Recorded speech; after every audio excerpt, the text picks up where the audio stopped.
if I'm sitting next to a swimming pool and somebody dives in and she's not too pretty, so I can think of something else, I think of the waves and things that have formed in the water.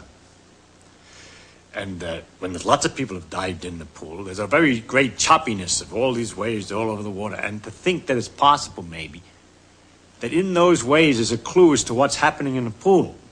That some sort of insect or something with sufficient cleverness could sit in the corner of the pool and just be disturbed by the waves, and by the nature of the irregularities and bumping of the waves, have figured out who jumped in, where and when, and what's happening all over the pool.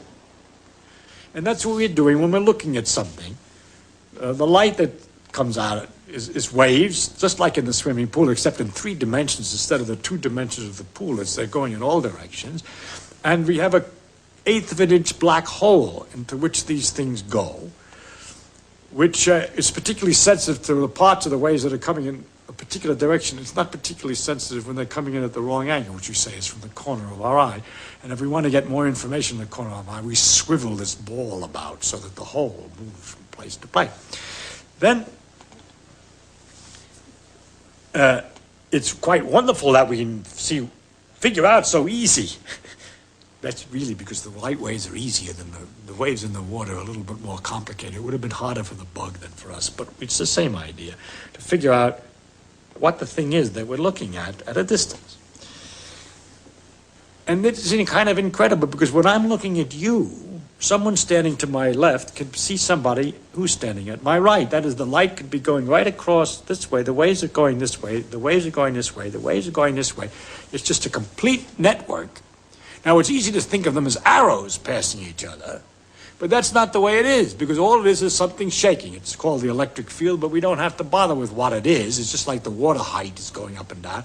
So there's some quantities shaking about here, and in a combination of motions that's so elaborate and complicated that that result is to produce an influence which makes me see you, at the same time completely undisturbed by the fact that there are influences that represent the other guy seeing him on this side. So that there's this tremendous mess of waves all over in space, which is the light bouncing around the room and going from one thing to the other. Because, of course, most of the room doesn't have 1/8 inch black holes. It's not interested in that light, but the light's there anyway. I mean, it bounces off this and it bounces off that, and all this is going on, and yet we can sort it out with this instrument. But beside all that, you see, those waves that I was talking about in the water, maybe they're so big, some of them, and then you could have slower swashes, which are longer and shorter. And perhaps our animal who's making his study is only using waves between this length and that length.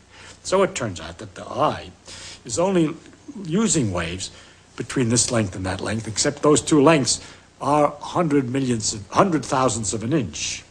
100 thousandths of an inch big.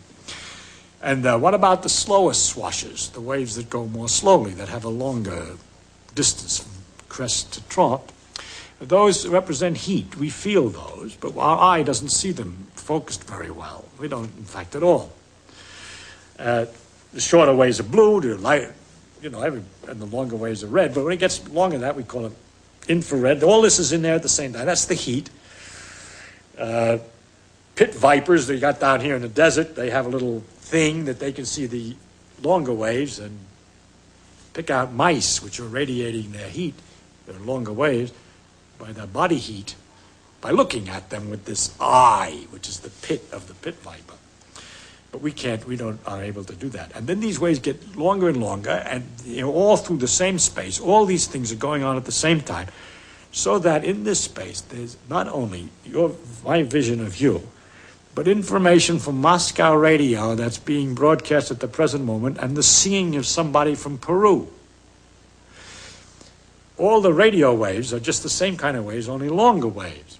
And there's the radar from the airplane, which is looking at the ground to figure out where it is, which is coming through this room at the same time. Plus the X-rays, cosmic rays, and all these other things, which are the same kind of waves, exactly the same waves, but shorter, faster, or longer, slower. It's exactly the same thing. So this big field, this area of irregular motions of this electric field, this vibration, contains this tremendous information, and it's all really there. That's what gets you. If you don't believe it, then you pick a piece of wire and connect it to a box. And in the wire, the electrons will be pushed back and forth by this electric field, sloshing just at the right speed for a certain kind of long ways. And you turn some knobs on the box to get the sloshing just right, and you hear Radio Moscow. Though you know that it was there. How else did it get there? It was there all the time. It's only when you turn on the radio that you notice it. But that all these things are going through the room at the same time, which everybody knows. But you got to stop and think about it to really get the pleasure about the complexity, the inconceivable nature of nature.